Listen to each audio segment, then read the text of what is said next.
गर्भ गीता क्या है? गर्भ गीता बहुत ही अनोखा ग्रंथ है।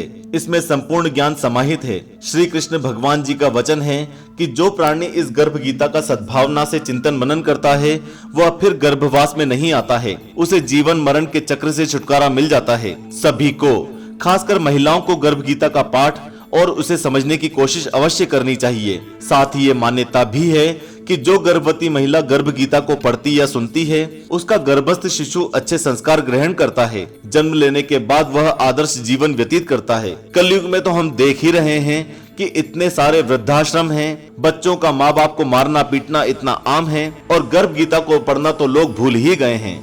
आइए जानते हैं गर्भ गीता सुनने के फायदे और क्यों सुननी चाहिए गर्भ गीता। हर गर्भवती महिला को गर्भ गीता जरूर सुननी चाहिए। गर्भ गीता के उपदेश से उसकी संतान और वे सदा खुश रहते हैं और इसके प्रभाव से बच्चे के जीवन में कई सुधार आते हैं। आइए इसके फायदे को जानें।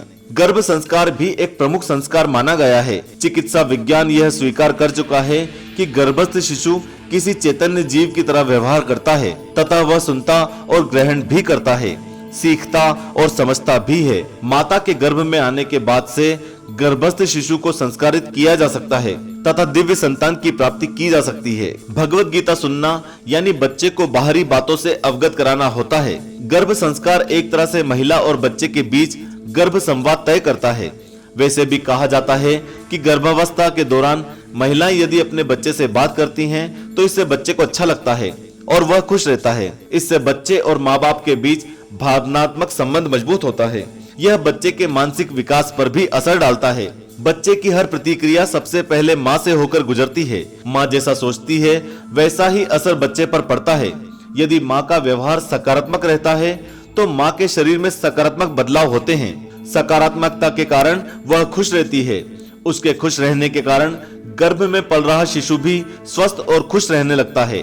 कहने का मतलब यह है कि भगवत गीता सुनने से पहले महिला में सकारात्मक सोच विकसित होती है। गर्भस्थ शिशु अपने आसपास होने वाली हर घटना की संवेदना को महसूस करता है और उससे प्रभावित भी होता है। साथ ही वह उस घटना पर प्रतिक्रिया भी देता है। जैसे कि अगर कोई गर्भवती स्त्री के आसपास लड़ाई झगड़ा करता है, जोर जोर से चिल्ला रहा होता है, तो गर्भ में पल रहा शिशु इन आवाजों से डरता है और कांपने जैसी प्रतिक्रिया देता है। इसीलिए शास्त्रों में गर्भ संस्कार का प्रावधान है ताकि उस दौरान गर्भवती स्त्री को ऐसा माहौल प्रदान किया जाए जहां वह और उसका होने वाला शिशु दोनों ही इन फिजूल की घटनाओं और वातावरण से दूर रहकर खुश रह सके।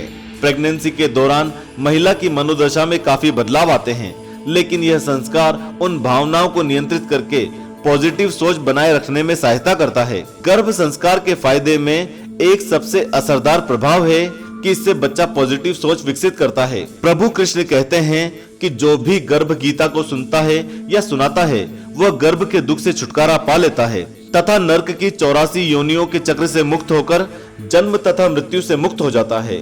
अतः हर महिला को इसे सुनना चाहिए। ऐसा करने से भगवान श्री कृष्ण की अनुकंपा सदैव आप पर बनी रहती है तथा मनोकामना पूर्ण होने के साथ साथ जन्म तथा पिछले जन्मों के पापों से भी छुटकारा मिल जाता है। पुनर्जन्म नहीं लेने के बजाय वैकुंठ धाम में जगह पाने के लिए अर्जुन ने कृष्ण से कई सवाल पूछे और जवाब संक्षेप में है और अभी गीता के रूप में जाना जाता है। श्रीमद् भगवत गीता न केवल धर्म का उपदेश देती है बल्कि जीवन जीने की कला भी सिखाती है। महाभारत के युद्ध के पहले अर्जुन और श्री कृष्ण के संवाद लोगों के लिए प्रेरणा स्रोत हैं। गीता के उपदेशों पर चलकर न केवल हम स्वयं का बल्कि समाज का कल्याण भी कर सकते हैं। महाभारत के युद्ध में जब पांडवों और कौरवों की सेना आमने सामने होती है तो अर्जुन अपने बंधुओं को देखकर विचलित हो जाते हैं।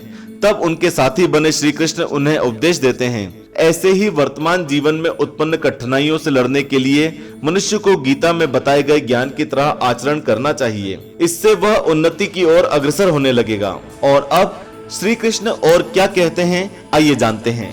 भगवान श्री कृष्ण कहते हैं कि जो प्राणी संसार के साथ ज्यादा मोह रखता है और सदा माया के बारे में सोचता रहता है वो बार बार जन्म लेकर भी दुनिया में आकर दुख पाता है और मौत का सामना करता है। अर्जुन भगवान से पूछते हैं कि मन को वश में करने के लिए 5 दोष जैसे कि काम, क्रोध, लोभ, मोह और अहंकार में सबसे पहले किस दोष पर विजय पाई जाए। भगवान कहते हैं सर्वप्रथम अहंकार को वश में करना चाहिए क्योंकि अहंकार से जीव नरक प्राप्त करता है। अर्जुन पूछता है कि कौन से पाप से जीव सदा रोगी रहता है।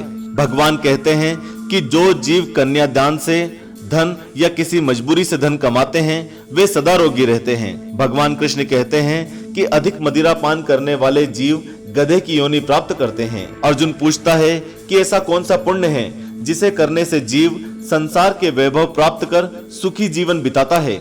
भगवान कहते हैं कि जो जीव अपने जीवन काल में सोने का दान करता है और कन्या दान करता है अगले जीवन में पुरुष बनकर सुख भोगता है, और जीव अन्नदान करते हैं तो उन्हें सुंदर काया की प्राप्ति होती है, और जो विद्या दान करते हैं वे विद्वान पैदा होते हैं। संतों की सेवा करने से अच्छी संतान का सुख प्राप्त होता है। आशा करते हैं कि आपको वीडियो पसंद आया हो। अपने सगे संबंधियों को यह किताब से जुड़ी जानकारी जरूर भेजें। जय श्री कृष्ण।